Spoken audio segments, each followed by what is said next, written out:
All right, ladies and gentlemen, welcome back to the Brandon Coin YouTube channel. We're going to try to keep this short and sweet. Kaspa has been one of the top performing mining coins, or coins to mine, sorry, words.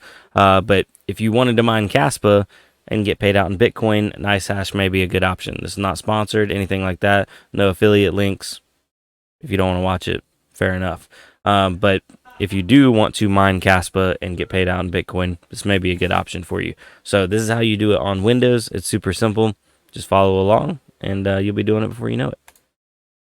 So you will need to go to www.nicehash.com. Once you make an account and then log in, you can go to, let's see here. You're going to go to the, you'll be on the dashboard. You're going to go to mining. So go to mining. You'll need to click on download miner or add ASIC.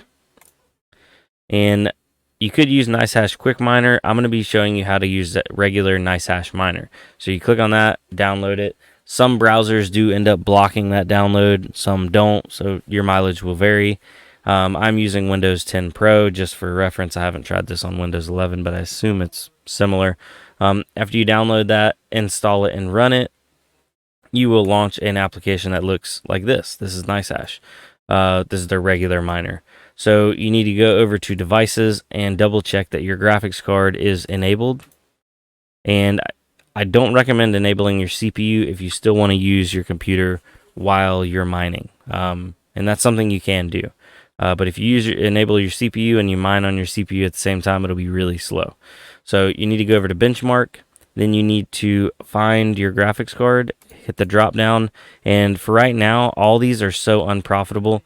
I would unselect all of them, because if you don't, it's going to take forever to do a benchmark, and just turn on K heavy hash and then hit start benchmark. It'll give you a benchmark, and then you can actually just go back and click start mining, and it'll fire this up. You just let this bad boy run. It's probably not going to do great because I am recording on at the same time, and it'll give you a readout here, current profitability.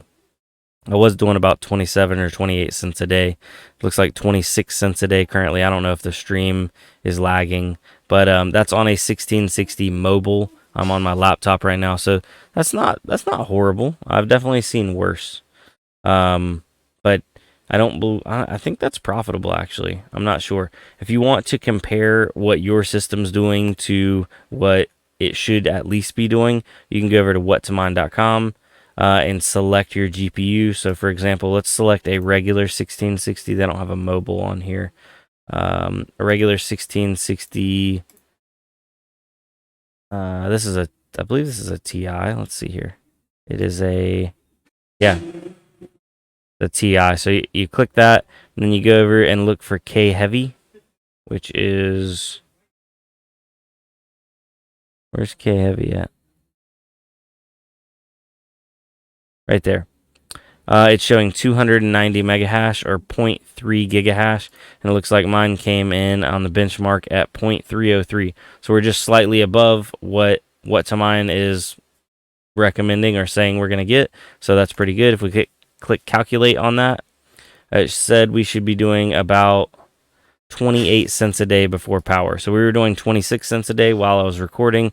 So we're not far off. We're pretty much right on that. And that actually is profiting 16 cents a day if you're doing 28 cents. So I was technically profiting about 14 cents a day. I'm gonna let that run. Obviously you can get these fine-tuned and run a little bit more hash at a lower wattage. Your mileage will vary on overclocking depending on what card you have. There's a bunch of YouTubers out there that have done really extensive overclocking guides, so you can pretty much be like, whatever graphics card you have, how do I overclock it, blah blah blah. So 3070, K heavy overclocking, and it'll give you recommendations.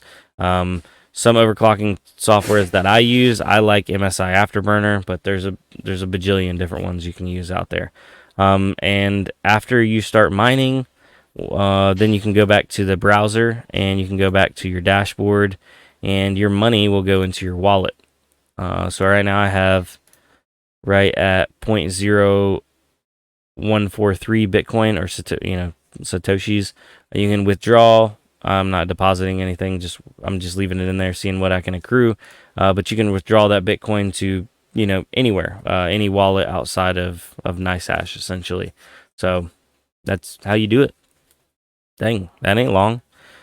There is like a minimum. I think it's every 4 hours. If you hit over a certain amount, that's when you get a payout. Let's see here. I think it's go to our history. You get mining payment. That was 61 cents, 64 cents, and it looks like all these were April 4th. So I think there's 1, 2, 3, 4, 5, 6. I believe it's every 4 hours. If it's over a certain threshold, you get a payment. I don't know what the threshold is, but I know it's at least 60 cents because that's what mine are. Probably, I think it's less than that actually, but yeah. And that's pretty much how the cookie crumbles, ladies and gentlemen. Look at that. We're only at 5 minutes, 6 minutes. Boom.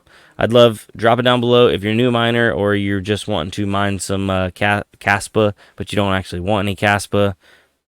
Let me know. If you're mining Kaspa direct and you're holding on to that Kaspa, let me know. I'm curious to see how many new people are coming into the space.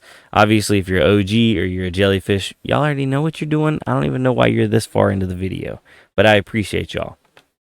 For real. All right. Y'all have a good night. Peace out. I'll see you on the next one. Adios.